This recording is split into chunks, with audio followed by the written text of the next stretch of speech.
Olá, eu sou Alexandre Matula e este é o Iluminuras Especial. A gente acompanha de perto hoje um sarau literário que acontece em um dos centros culturais aqui de Brasília.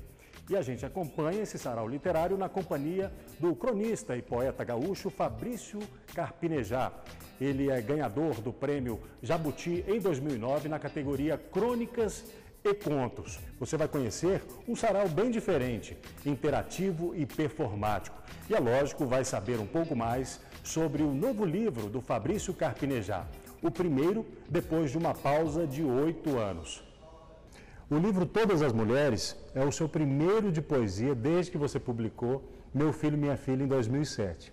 Por que houve esse intervalo tão longo, vamos dizer assim, Carpinejar?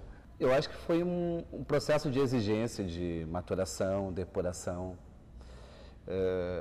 Eu fiquei num beco sem saída na poesia e parecia que não tinha como ir mais fundo. E eu fiquei 8 anos, né, procurando uma solução para esse impasse. Tanto que nesse período eu escrevi muita crônica, né? Publiquei livros de crônica. E eu só consegui a saída na medida que eu me imaginei morto. Porque, vamos fazer um exame da própria vida, um julgamento da própria vida, com o distanciamento de quem está morto. Aí tu pode ser cruel consigo, tu pode ser frio e implacável consigo. Aí eu consegui lidar com a minha vida de uma maneira muito mais honesta. Porque a gente mente para si um pouco por dia. A gente altera os fatos, a gente constrói versões melhores, né? Eu vou falar com a minha mãe de um jeito, vou falar com meus filhos de outro jeito, vou falar com a minha mulher de outro jeito. Eu sempre estou me modificando para ser amado. Eu não queria isso. Eu queria o ódio sem intermediários. Quando você diz que se imagina morto, Carpinejar, Todas as Mulheres é exatamente isso, né? Você tem um único poema, é isso mesmo? E é o observador em um velório, como é que é isso? É o morto falando e tentando descobrir quem foi a mulher que mais amou, a partir das mulheres que chegam no velório, no enterro. Quem foi a mulher que mais me amou na vida? Quem é a minha verdadeira viúva? Entre tantos casamentos, romances repentinos, verão e inverno no amor, quem é que ficou? Será que é aquela que chora copiosamente?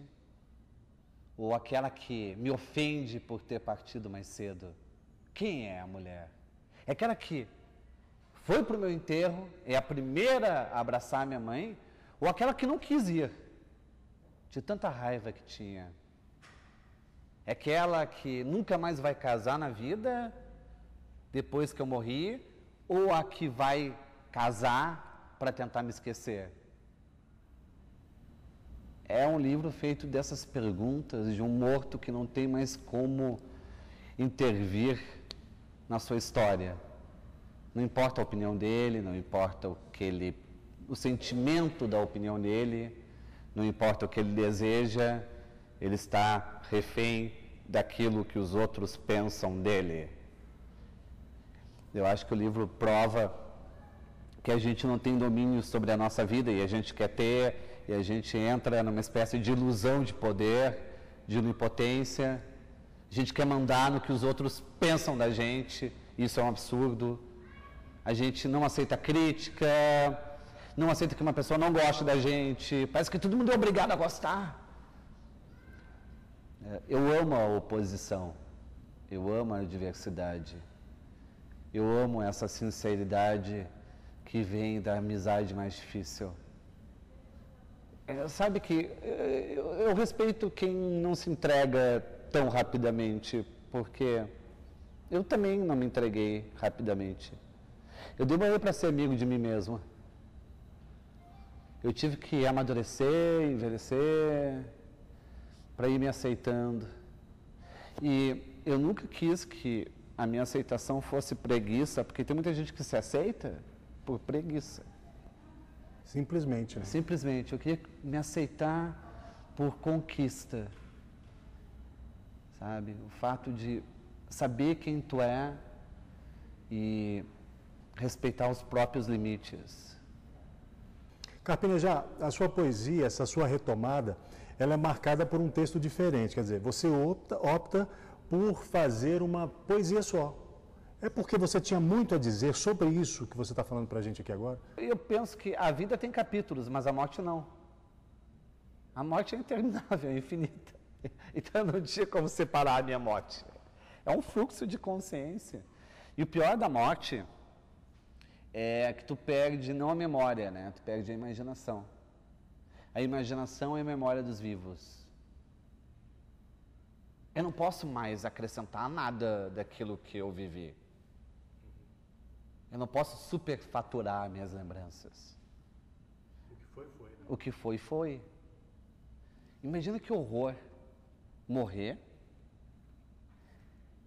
e ter que enfrentar a própria memória do jeito que realmente foi, sem poder acrescentar coisa alguma.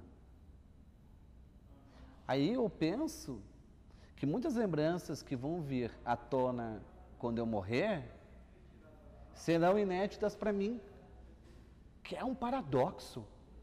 Aquilo que eu vivi vai ser inédito para mim, porque eu não tive capacidade de enxergar ou aceitar. Imagina tu morrer e de repente ver algo e tu pensar, mas eu nunca tinha visto isso. Não, mas isso vem da tua memória. Ou seja, tu não reparar naquilo que tu observou. Quanta vida inconsciente passa por nós e está gravada no nosso HD. Carpinejar, antes de você fazer o Todas as Mulheres, então teve esse lapso, e aí eu sei que você se dedicou às crônicas, que você me disse. E aí teve o Prêmio Jabuti, né, de 2009. Com Canalha, isso. Canalhas. Fala um pouco pra gente sobre o Canalhas. Canalhas tu tá te incluindo nesse livro. Eu fico muito feliz com essa inclusão. Nesse livro, quem é o canalha, o que são os canalhas? O canalha, na verdade, eu acho que é uma invenção feminina, porque uma mulher, não é que ela vai ofender um homem, ela não consegue ofender com canalha. Sai um risinho diabólico no canto da boca da mulher. Ela fala, canalha. Tipo, ela não consegue mandar embora um homem com canalha. É para ser uma crítica, mas acaba sendo um elogio. É tipo, esse homem não presta, mas eu sou apaixonada por ele. E canalha é muito diferente do cafajeste. O canalha é um Casanova, ou seja, ele se apaixona, porque realmente ele ama a mulher, só que não fica com ela. Ele ama as mulheres. Só que ele também não faz propaganda enganosa. Ele diz que não presta desde o princípio, de cara. E a mulher fica com ele, sabe por quê? Porque pensa, olha como ele é honesto. Ele diz que não presta. Só que a mulher sempre pensa que ele foi canalha com as outras e com ela vai conseguir converter. Não consegue. O canalha é irrecuperável. O prêmio foi importante para você?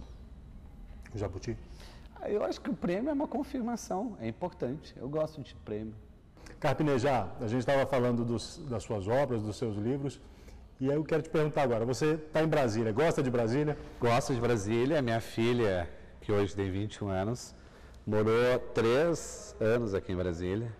Então eu guardo referências muito fortes familiares aqui, de convivência de pai e filha. E também tem amigos em Brasília. A princípio tu não gosta de Brasília. Brasília não é para ser amada à primeira vista.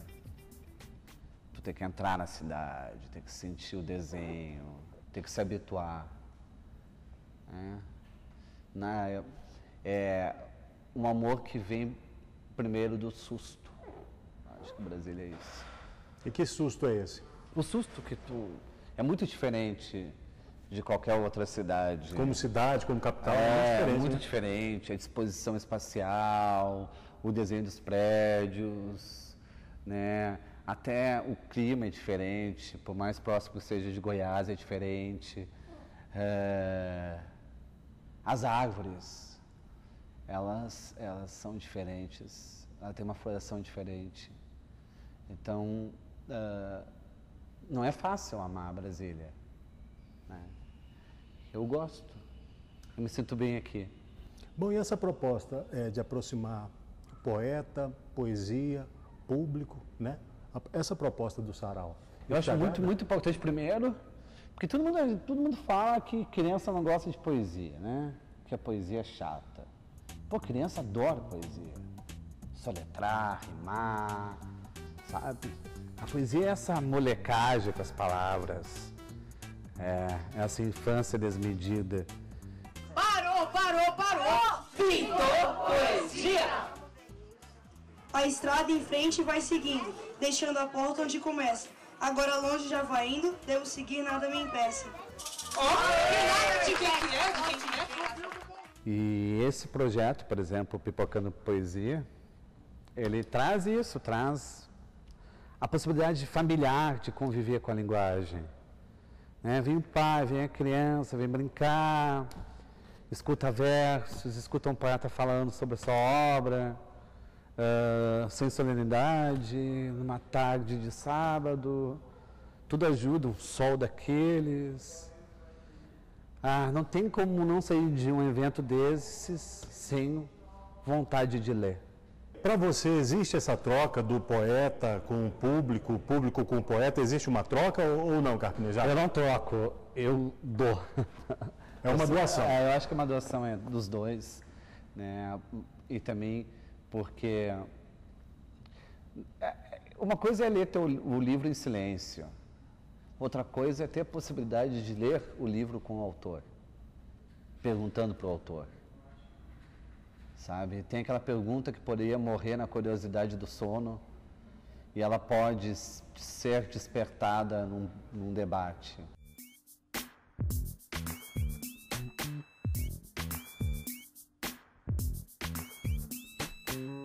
Tu pode também desfazer preconceitos. Esse evento é bom não somente quando tu gosta do autor, mas quando tu não gosta do autor. De repente tu tem aquela imagem, não vou com a cara dele, não acredito naquilo que ele fala, e vai ouvir e gosta. Conhece mais a fundo. É uma oportunidade, né, Carpinejar? É uma oportunidade até de desfazer mal-entendidos. É uma curiosidade, vamos voltar um pouquinho no tempo para você me dizer quando foi que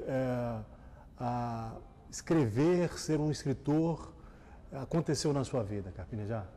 Aconteceu tantas vezes. O nascimento do escritor é inumerável, porque toda vez que eu vou pensar numa resposta dessas, eu vou inventar.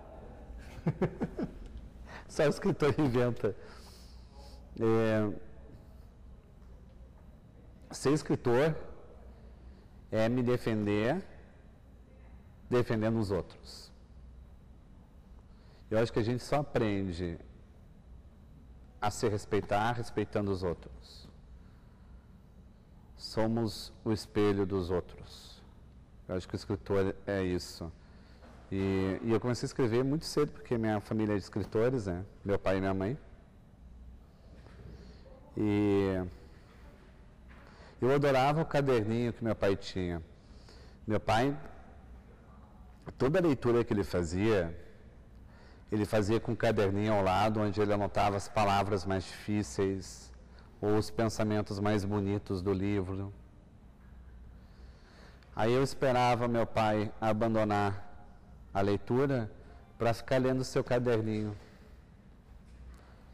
E é bonito tu relembrar que parte das minhas primeiras leituras foram leituras refletidas do meu pai. Separar-se é ter a residência invadida, conferir peças na sala, armário, carteira, com pouca noção exata do que foi embora. Olhar desconfiado aos objetos que viram e nada dizem. Separar-se. Uma porta arrombada por dentro. Obrigado.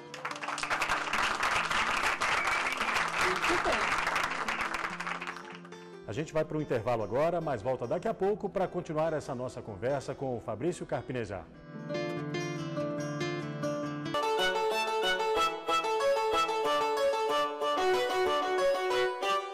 O Iluminuras já está de volta para continuar a nossa conversa com o poeta e cronista Fabrício Carpinejar. Quais são suas referências, assim, na literatura, na poesia? O que você tem como referência? Eu gosto de poeta brigão. Então, Nicanor Barra, um chileno. Eu gosto da Hilda Hiltz. Eu gosto de poetas assim que... Ferreira Goulart. De que poetas que não ficam acomodados. E tem um especial que é aquele que você diz, é este. Este é a minha referência muito forte. Sabe que... Aí eu acho que é Camões mesmo. Autor de Os Lusíadas, o poeta português é considerado o mais importante da literatura de língua portuguesa. Viajou pela África e pelo Oriente, escreveu e combateu. Luís de Camões nasceu por volta de 1524 e morreu em 1580, período em que Portugal dominou parte dos mares e Camões parte da escrita. Carpinejar, vamos voltar a falar de Todas as Mulheres? É o livro que marca o seu retorno à poesia depois de 8 anos, né? Como é que é a sua relação? Você já falou um pouco disso, mas vamos... eu estou mais curioso, vamos um pouco mais fundo nisso. Como é que é a sua relação com a morte depois de escrever um livro como esse? Eu não tenho medo da morte. Tem medo? Não. Não. Eu acho que a morte é uma justiça. Eu não vejo como uma ameaça. Eu viajo de avião, no mínimo 3 vezes por semana. Não tenho medo. Fico tranquilo, sou capaz de roncar no avião. E viajo também muito pela estrada, de noite, não tenho medo. Mas assim, ó, todo dia eu saio de casa e só vou sair de casa. Eu tenho que abraçar meus filhos com muita intensidade e abraçar minha mulher. Eu nunca sei quando que eu vou morrer, mas quando eu morrer, eu quero ter esse abraço recente comigo. E por que você diz que é uma justiça e não uma punição? É porque simplesmente ela tem que existir, ela tem que ser inevitável? Eu não... Seria tão chato se eu fosse mortal. Eu não me aguento em 42 anos, imagina se eu fosse mortal. E se você vai ao parque, por exemplo, a um lugar desse, cheio de árvores, sol bonito, crianças brincando, será que isso aí não vai te dar saudade? Você que é um poeta, será que isso será que a gente vai se lembrar disso, assim? Assim, ó, eu vou ter saudade disso se eu estiver no inferno, né? Ah, com certeza. Porque se eu estiver no céu, talvez eu tenha isso. Talvez o teu paraíso seja aquilo que te marcou aqui. Machado de Assis é inspiração para você? Sim, o Machado de Assis. Principalmente desse livro, né? Que esse livro é uma espécie de Brás Cubas da poesia. Ou seja, estou lá morto como Brás Cubas. Não tão cínico e sarcástico como Brás Cubas. Não é esse o tom? Não. É um tom de desabafo. O que me marca muito no livro é a confissão que eu fui engraçado, quisera ter sido feliz. Então tem muita gente que é engraçada, mas não é feliz. Isso tem a ver com aquela coisa do palhaço? Será que tem?